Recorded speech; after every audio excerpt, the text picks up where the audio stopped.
Puji Tuhan.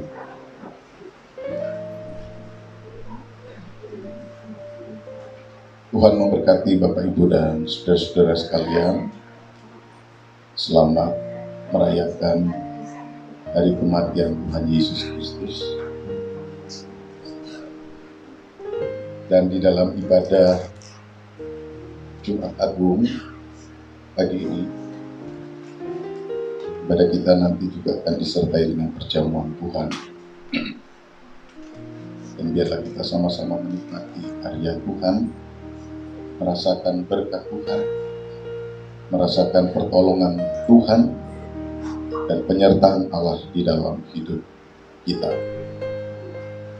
Di dalam ibadah Jumat Agung hari ini, saya akan ajak saudara untuk memasuki perenungan di dalam peristiwa kematian Tuhan, di mana perayaan kematian Yesus yang kita rayakan dari tahun ke tahun tidak saja mengingatkan kita tentang kematian Tuhan, apa yang telah Tuhan buat bagi kita, tapi di dalam perayaan itu juga kita diingatkan, kita ditolong untuk bisa dapat menafsir seluruh kehidupan kita, memaknai seluruh kehidupan kita, perjalanan hidup yang Tuhan berikan kepada kita melalui karya kasih, kemampuan kita untuk memahami hidup dan melihat seluruh perjalanan hidup di dalam perspektif yang Tuhan berikan kepada kita. Saya percaya akan memampukan kita menghadapi hari-hari kita yang mungkin memang juga tidak mudah, menghadapi hari-hari kita yang juga penuh dengan persoalan. Pagi ini saya ajak saudara untuk memperhatikan catatan Injil Matius di sekitar peristiwa kematian Tuhan dari pasal yang ke-27 ayat 45 sampai ayat yang ke-56. Injil Matius pasal 27 ayat yang ke-45 sampai ayat yang ke-56.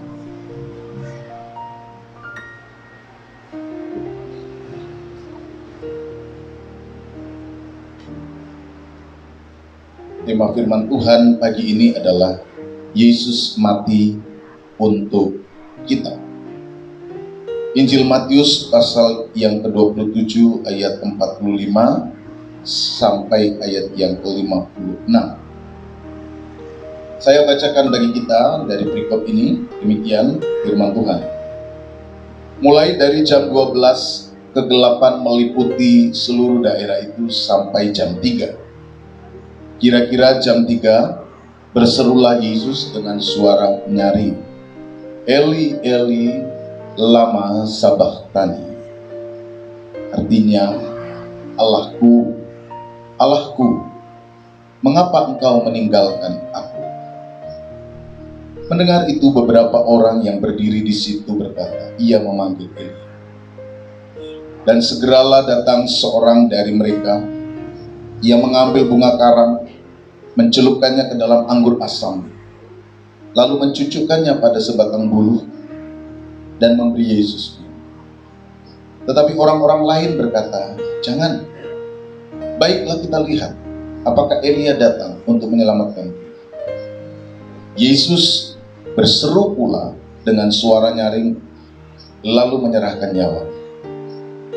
Dan lihatlah, tabir bait suci terbelah, dua dari atas sampai ke bawah, dan terjadilah gempa bumi, dan bukit-bukit batu terbelah, dan kuburan-kuburan terbuka, dan banyak orang kudus yang telah meninggal bangkit. Dan sesudah kebangkitan Yesus, mereka pun keluar dari kubur, lalu masuk ke kota kudus, dan menampakkan diri kepada banyak orang. Kepala pasukan dan prajurit-prajuritnya yang menjaga Yesus menjadi sangat takut ketika mereka melihat gempa bumi dan apa yang telah terjadi. Lalu berkata, sungguh ia ini adalah Anak Allah.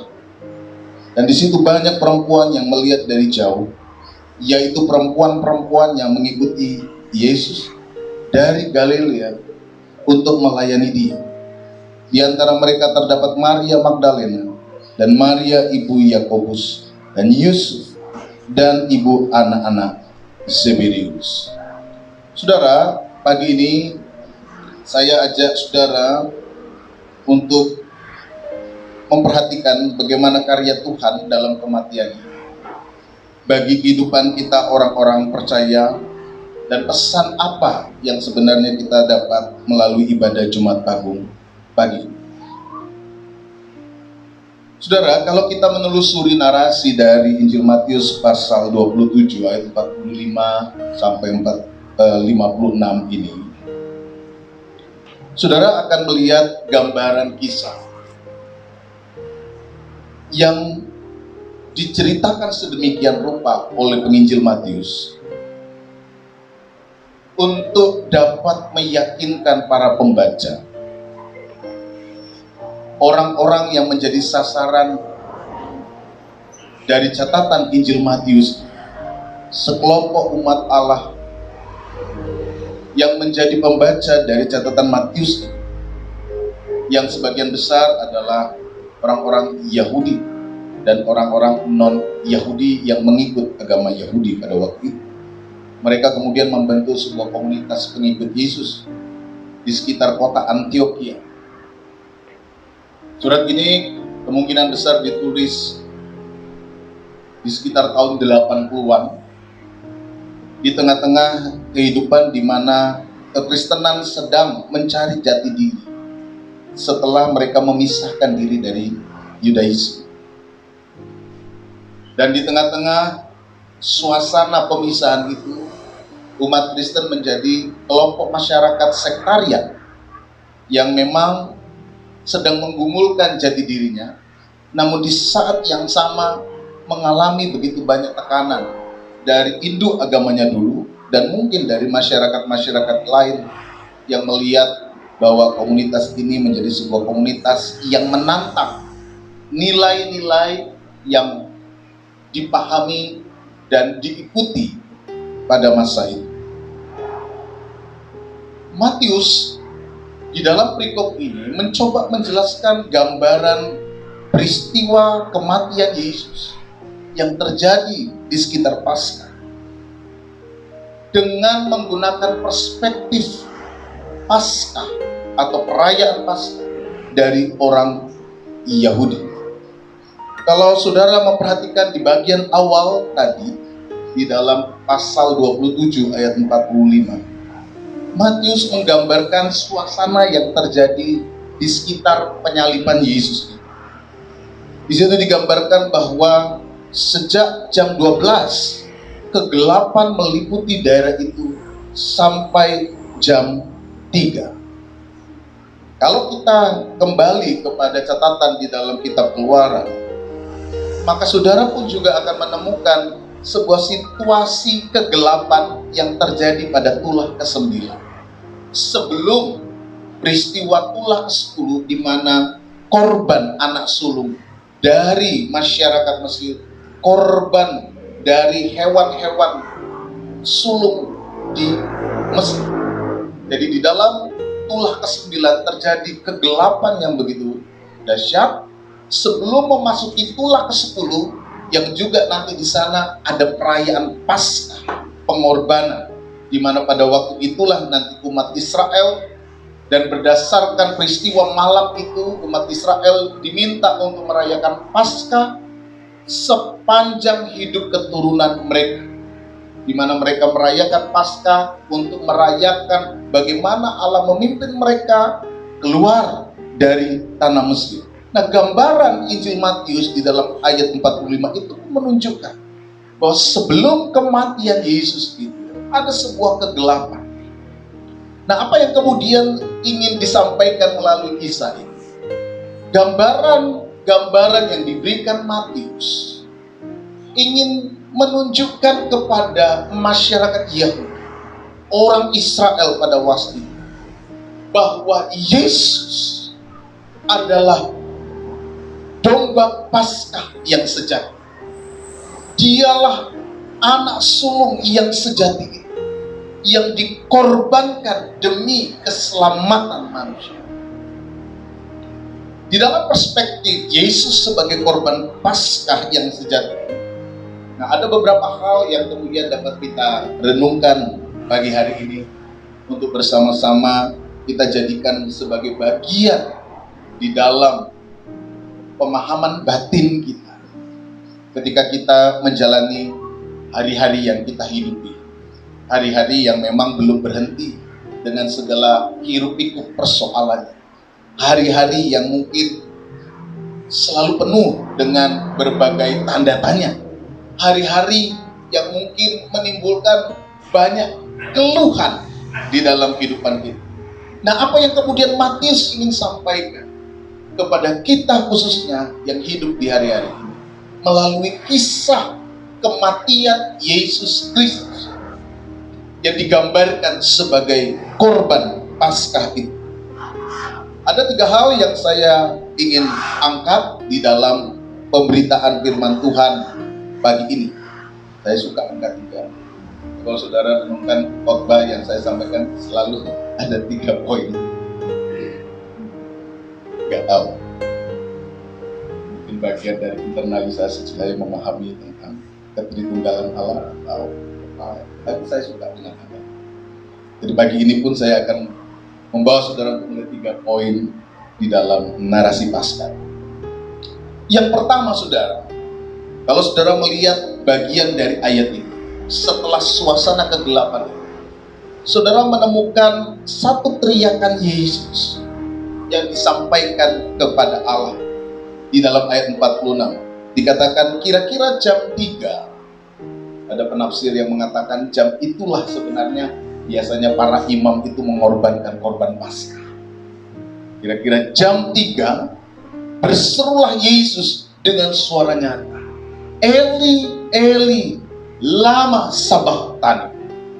Artinya, Allahku, Allahku, mengapa engkau meninggalkan aku? Saudara, teriakan Yesus di saat itu, di saat dia tergantung di salib.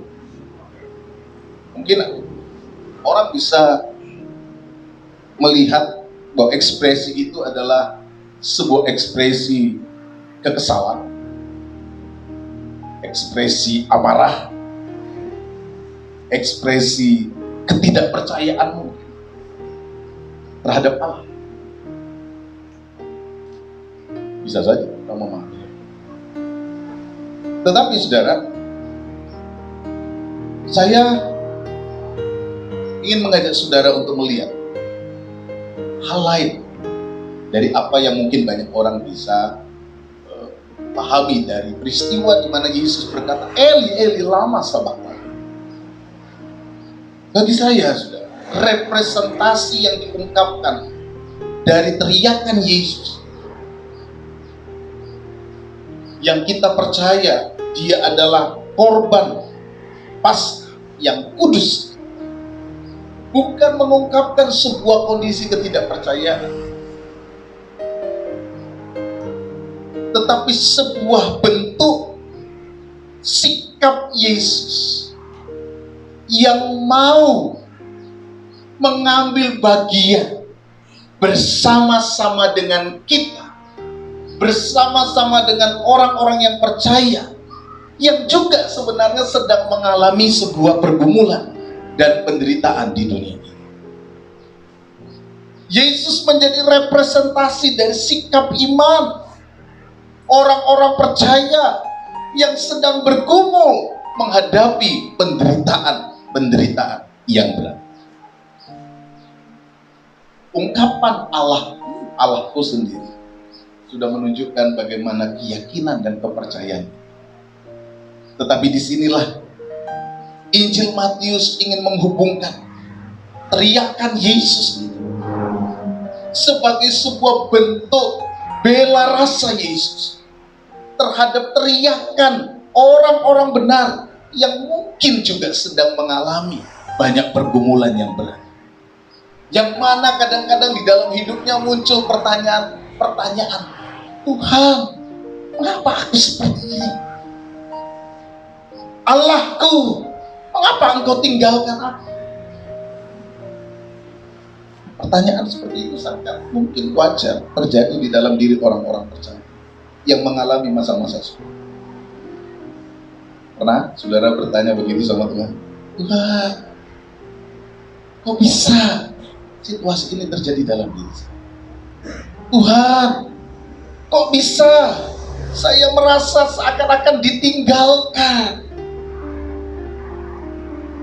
Matius dengan cermat menghubungkan teriakan Yesus dengan ungkapan yang ada di dalam Mazmur pasal 22 ayat 1, di mana di situ dimunculkan sebuah teriakan di mana pemazmur merasa bahwa hidupnya seakan-akan ditinggalkan oleh Tuhan. Di dalam Mazmur pasal 22 ungkapannya agak sedikit berbeda. Eli, Eli, lama azabtani. Kalau begitu sebenarnya yang dikutip oleh Matius itu apa? Jadi saudara, yang dikutip oleh Matius itu adalah versi lain dari catatan kitab suci Ibrani yang mungkin disebut dengan Lesitah. Tapi di dalam catatan Ibrani sendiri ungkapan sabachthani itu disebut Eli, Eli, lama azabtani. Jadi kalau nanti dilihat ada perbedaan begitu, kenapa? Ada banyak versi yang diberikan. Sangat mungkin penulis Matius akrab dengan versi tulisan di dalam Lesitah yang kemudian disebutkan di situ Eli, Eli, lama sabachthani. Nah, Matius, saudara, di dalam ayat ini dengan perspektif Paskah yang dirayakan oleh orang Yahudi, sebenarnya ingin menegaskan peran kehadiran Yesus di dalam pengorbanannya di atas kayu salib. Kadang-kadang kita dapat merasa ditinggalkan oleh Allah dalam situasi sulit. Tapi sebenarnya melalui catatan ini, Matius ingin menyampaikan kepada umat yang mungkin sedang menghadapi sebuah pergumulan yang berat di dalam hidup mereka. Ketika mereka merasa bahwa mereka tertekan sejak mereka dianggap sebagai bidat oleh orang-orang Yahudi pada masa itu. Mereka dikejar-kejar, mereka dianggap sebagai kelompok sesat, dan karena itu mereka bisa kemudian dihancurkan. Yesus ingin menegaskan melalui catatan Matius bahwa di dalam segala kesulitan, tantangan, kehidupan berat yang dihadapi oleh umat sekalipun, Allah tidak pernah meninggalkan kita. Allah membenci dunia yang berdosa, tetapi sekaligus Allah mengasihi dunia ini. Sehingga kemudian kalau kita melihat karya Yesus di atas kayu salib, saudara dapat melihat Yesus mengambil dua posisi sekali.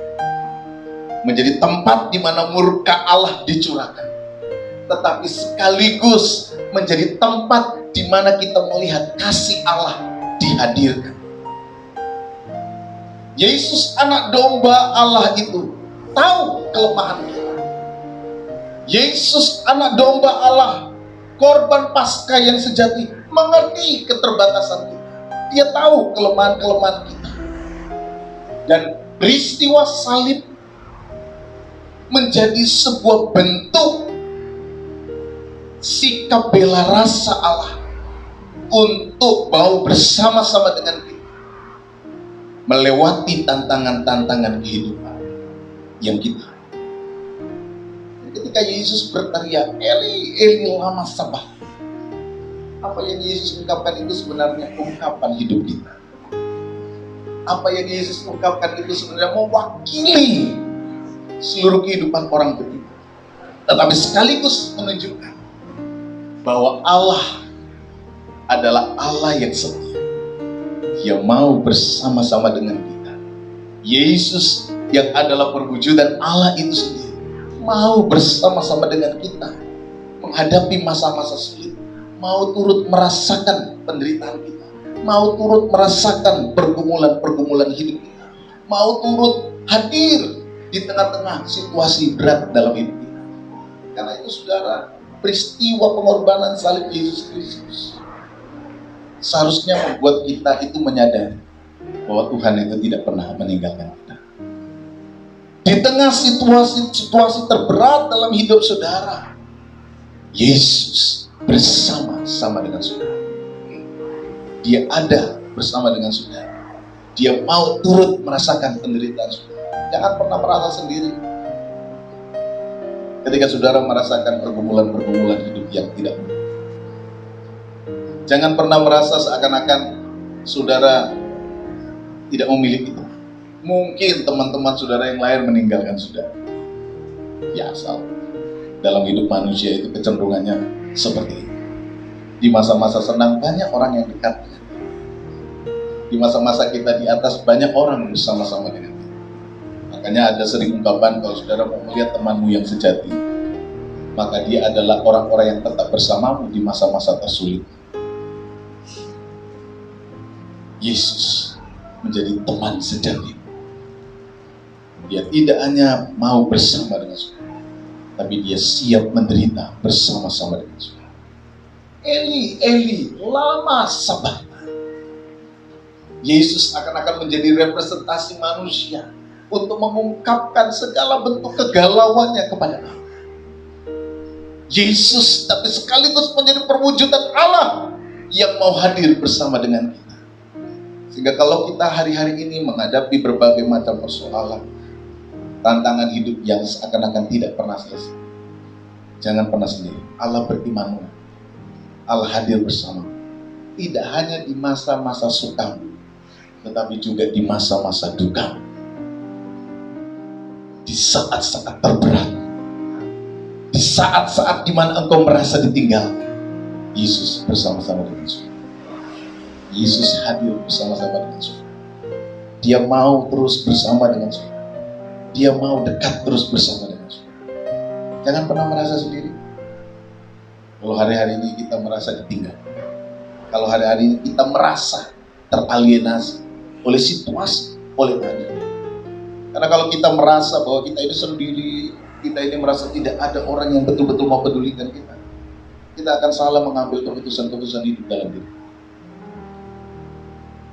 Di dalam ibadah Jumat Agung, saya ingin menegaskan poin yang pertama, bahwa Yesus anak domba Allah itu tahu kelemahan saudara, mengerti kelemahan saudara, dan dia mau bersama-sama dengan saudara melewati tantangan kehidupan. Yang kedua saudara, peristiwa kematian Yesus sebagai korban Paskah adalah bukti kuasa Allah dan menghadirkan sebuah pengharapan bagi kita. Di dalam narasi itu, kita melihat bahwa kematian Tuhan, kematian Yesus seringkali dipahami sebagai bentuk ketidakberdayaan. Jadi saudara tidak usah heran kalau kemudian orang seringkali mempertanyakan keilahian Yesus, mempertanyakan kealahan Yesus, kok bisa Allah itu mati dan sebagainya. Ketidakberdayaan Yesus itu juga diungkapkan dalam Injil-Injil lain. Ketika ada ejekan-ejekan, dia bisa menyelamatkan orang lain, tetapi dia sendiri tidak bisa menyelamatkan dirinya sendiri. Nah, ungkapan para penjaga yang waktu mendengar teriakan Yesus, Eli, Eli, lama sabachthani, berpikir, oh Yesus mau minta bantuan Elia. Mungkin Elia akan datang. Mungkin dia minta pertolongan Elia supaya Elia datang menolong. Para penjaga-penjaga itu menantikan apakah Elia akan datang. Namun sampai pada kematiannya, Elia juga tidak datang-datang. Kira-kira kalau saudara ada dalam situasi itu, apa yang akan saudara nilai dari peristiwa itu? Elia tidak datang, toh dia akhirnya mati. Elia yang dipanggil, oh enggak datang-datang, dan akhirnya dia mati. Situasi itu tentu akan menimbulkan kesan bahwa memang Yesus tidak berdaya. Situasi itu menimbulkan kesan bahwa tidak ada harapan di dalam Yesus. Situasi itu kemudian menimbulkan sebuah kesimpulan dalam benak hidup seseorang bahwa dia bukan Mesias, dia kalah, dia gagal, dia tidak dapat menyelamatkan diri. Bagaimana dia mau menyelamatkan orang lain? Tapi saudara, kalau saudara membaca sekali lagi narasi, Matius menggunakan sebuah pendekatan yang berbeda untuk memahami Yesus. Ketidakberdayaan Yesus di atas kayu salib bukan untuk menunjukkan ketidakmampuan dan ketidaksanggupan Yesus. Matius justru menunjukkan bahwa kematian Yesus adalah bentuk lain dari cara Allah menunjukkan kekuatan dan kuasanya. Nah, hal itu justru terlihat di dalam narasi bagaimana kematian Yesus itu justru menjadi cara Allah untuk membangkitkan kehidupan orang percaya. Makanya di dalam narasi itu saudara lihat, ketika peristiwa kematian itu terjadi gempa bumi besar, kuburan-kuburan terbuka, kemudian bangkitlah orang-orang dari kuburan. Matius menunjukkan bahwa peristiwa kematian Yesus justru adalah peristiwa yang menunjukkan kuasa Allah, di mana kematian yang adalah pukulan terakhir yang tidak dapat dikalahkan oleh manusia sendiri, yang menjadi simbol keterbatasan manusia itu sendiri, justru dikalahkan oleh peristiwa kematian Yesus. Peristiwa kematian yang nanti kemudian diikuti oleh peristiwa kebangkitan Yesus justru menunjukkan bagaimana Allah itu berkuasa atas kematian. Hal ini merupakan sebuah bentuk antisipasi atas karya besar Allah di akhir zaman nanti, di mana semua orang akan dibangkitkan. Matius sudah mulai menunjukkan bahwa peristiwa kematian Yesus bukan sebuah bentuk ketidakberdayaan Allah, tetapi cara lain bagaimana Allah menunjukkan kuasanya. Dan inilah yang ingin agar orang pahami. Matius ingin agar setiap mata melihat siapa Yesus itu sebenarnya. Peristiwa kematiannya bukan peristiwa kegagalannya. Saya kira orang-orang yang ada pada waktu itu juga akan kaget, karena biasanya orang yang mati di atas kayu salib matinya agak lama, membutuhkan waktu beberapa hari. Tapi Yesus mati dengan cepat. Ketika dia menyerahkan nyawa, dia serahkan nyawa, Yesus kemudian maka untuk membuktikannya mereka menusuk untuk memastikan peristiwa kematian Yesus ini. Disitulah saudara kita melihat bahwa Matius dengan cara lain ingin membuka mata para pembacanya. Siapa Yesus? Dialah Mesias, dialah anak Allah yang akan mengantisipasi karya besar Allah di akhir zaman, dan itu dimulai dari karya kematian dan kebangkitan. Karya Yesus membuka jalan untuk umat itu masuk dan melihat sebuah pengharapan, sesuatu yang tidak mungkin dilakukan oleh usaha agamawi apapun, kecuali oleh Sang Anak Allah, domba Paskah yang diutus Bapa sebagai manusia. Peristiwa ini, peristiwa kematian Yesus, justru melahirkan sebuah pengharapan akan masa depan kita. Maka Matius kemudian mengungkapkan bagaimana tirai bait suci yang selama ini dipakai untuk menutup dan menjadi pembatas antara umat dan Allah itu terbelah dari atas ke bawah menjadi dua. Peristiwa kematian Yesus menjadi pintu masuk bagi umat untuk melihat pengharapan itu. Peristiwa kematian Yesus menghadirkan pengharapan kehidupan di masa depan. Peristiwa kematian Yesus bukan bentuk ketidakberdayaan Allah, tetapi justru cara lain untuk menunjukkan kekuasaan Allah menolong manusia yang tidak pernah dapat membebaskan dirinya sendiri. Di sini kalau kemudian makna karya kematian Yesus penting bagi kita hari-hari. Di saat kita melihat masa depan, mungkin banyak keraguan-keraguan. Di saat kita melihat masa depan, mungkin muncul pesimis. Siapa yang bisa menolong kita? Siapa yang siap untuk menolong kita? Siapa yang mau hadir untuk membuka jalan bagi kita? Siapa yang dapat kita jadikan pengharapan di tengah dunia yang terus cepat berubah dan tidak pernah menjanjikan sesuatu yang lebih baik dalam hidup? Yesuslah pengharapan kita yang sesuai. Tidak hanya untuk di dunia ini saja, tetapi untuk di dunia yang akan datang. Yesus membuka akses, Yesus membuka jalan yang dikerjakan oleh darah, yang dikerjakan melalui pengorbanannya, yang dikerjakan melalui salib, dan melalui kesiapannya untuk menderita. Yesus menunjukkan ada pengharapan itu. Saudara, kalau yang hari-hari ini juga mulai kehilangan pengharapan menghadapi masa depan, Yesus membuka jalan. Ketidakberdayaan Yesus adalah cara lain untuk melihat masalah. Di sini pun kadang-kadang kita dapat belajar. Kadang-kadang mungkin kita diperhadapkan dalam sebuah situasi ketidakberdayaan. Kita tidak mampu dengan segala sesuatu yang kita miliki untuk menyelesaikan persoalan-persoalan hidup kita. Ya, karena memang kita manusia terbatas. Tetapi bukan berarti itu akhir dari segala. Matius ingin menunjukkan seperti itu. Engkau punya Tuhan yang mau mati untuk. Engkau punya Tuhan yang mau bersama-sama dengan.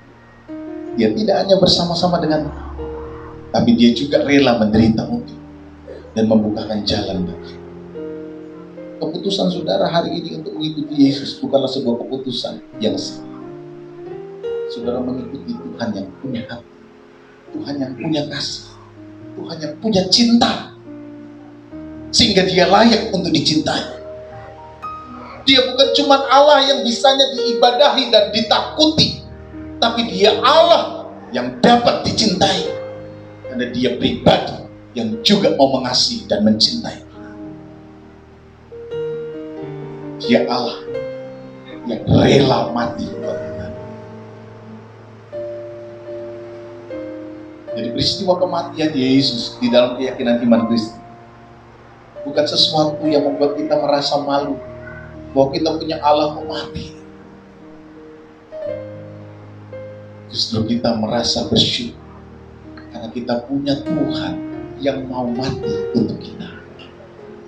Tuhan yang mau berbela rasa bagi kita. Tuhan yang mau bersama-sama dengan kita. Tuhan yang mau mengerti setiap kebutuhan, setiap keluh kesah kita. Mau mengerti, mau memahami, mau mendengar.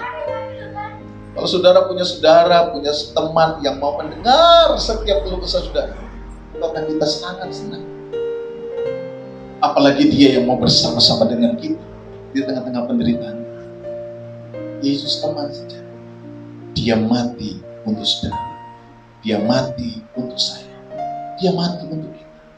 Karena dia mengasihi kita. Karena itu kematian Yesus adalah bukti kuasa yang memberikan kepada kita keyakinan bahwa di ujung akhir kehidupan kita ada pengharapan yang membuat kita itu bisa terus berjalan hari. Karena ketika pengharapan dalam hidup kita ini sudah tidak ada, sudah pupus, saudara, kita tidak punya kemampuan untuk berjalan. Mau bangun pagi aja rasanya udah malas, karena kita tidak pernah tahu apa yang mau kita kerjakan.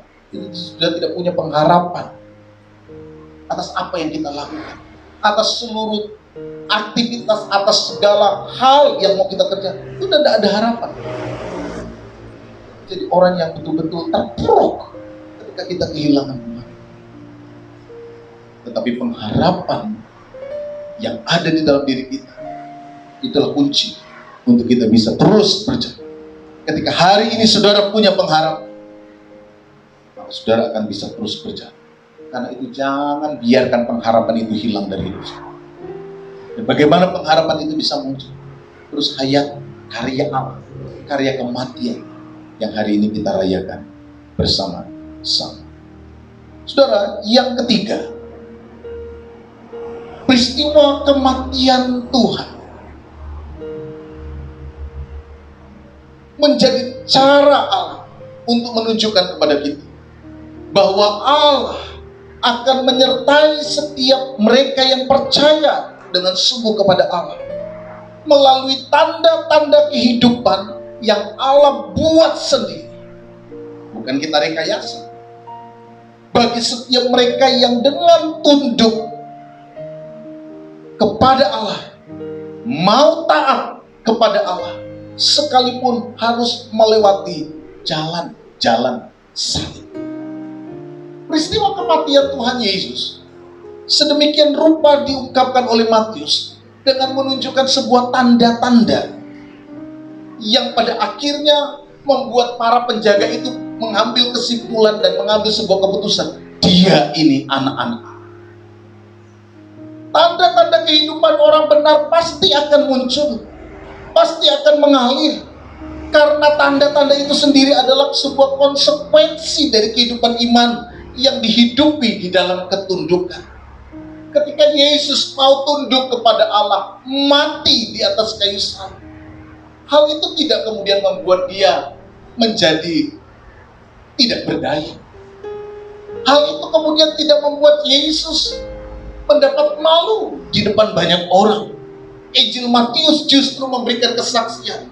Mereka yang melihat pengalaman penyaliban Yesus kemudian berkata dengan takut, dia ini adalah anak Allah. Saudara lihat di dalam ayat yang ke-54, kepala pasukan dan prajurit-prajuritnya yang menjaga Yesus menjadi sangat takut melalui peristiwa kematian. Ketika mereka melihat gempa bumi dan apa yang terjadi, lalu berkata, sungguh ia ini adalah anak Allah. Berbagai fenomena peristiwa alam di sekitar kematian Yesus justru membawa mereka untuk melihat kesaksian hidup Yesus, bahwa Yesus sesungguhnya adalah anak-anak Allah. Kegelapan, gempa bumi, tirai terkoyak, kubur-kubur yang kemudian terbongkar, menjadi tanda yang dihadirkan Allah untuk menunjukkan Yesus, untuk membuka mata siapa Yesus. Saudara, hal ini juga yang akan menjadi tanda-tanda dalam hidup orang percaya. Saudara tidak perlu memproklamirkan, aku ini anak Allah. Saudara tidak perlu kemudian menyampaikan kepada orang, aku ini orang benar. Saudara tidak perlu untuk kemudian membangun citra yang macam-macam, bahwa saudara itu orang baik, bahwa saudara itu orang benar, bahwa saudara itu orang saleh dan sebagainya. Ketundukanmu kepada firman Allah, ketundukan dan ketaatanmu kepada Allah, untuk mau mengikuti Allah, sekalipun engkau melewati jalan salib, akan berteriak dan menunjukkan kepada orang bahwa engkau adalah orang-orang benar, bahwa engkau adalah anak-anak Allah, dan hidupmu menjadi hidup yang memberi kesaksian kepada orang lain.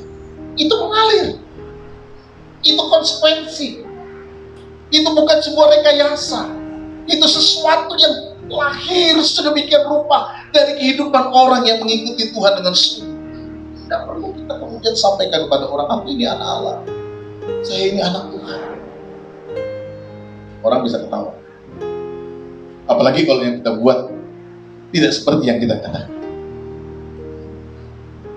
Tetapi mereka yang betul-betul tunduk kepada Allah, yang mungkin dipikir oleh banyak orang akan menunjukkan kepada sesuatu yang memalukan Yesus.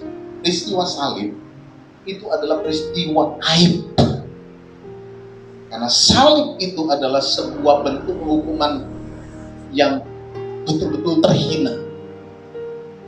Tetapi apa yang kemudian Matius tunjukkan? Peristiwa kematian Yesus justru membuat mereka kemudian percaya, iya, ini sungguh-sungguh anak Allah. Mereka yang tidak pernah mendengar peristiwa-peristiwa khotbah Yesus, mereka yang mungkin tidak pernah mendengar, tidak pernah melihat mujizat Yesus, tapi melihat karya salib Yesus, mereka kemudian dengan takut mereka berkata, benar, iya, ini sungguh-sungguh anak Allah. Allah yang menjadi cara untuk menunjukkan tanda-tanda siapa Yesus. Allah yang menghadirkan tanda-tanda itu kepada dunia untuk menunjukkan siapa Yesus. Allah juga yang akan menunjukkan kepada dunia siapa Anda sebenarnya.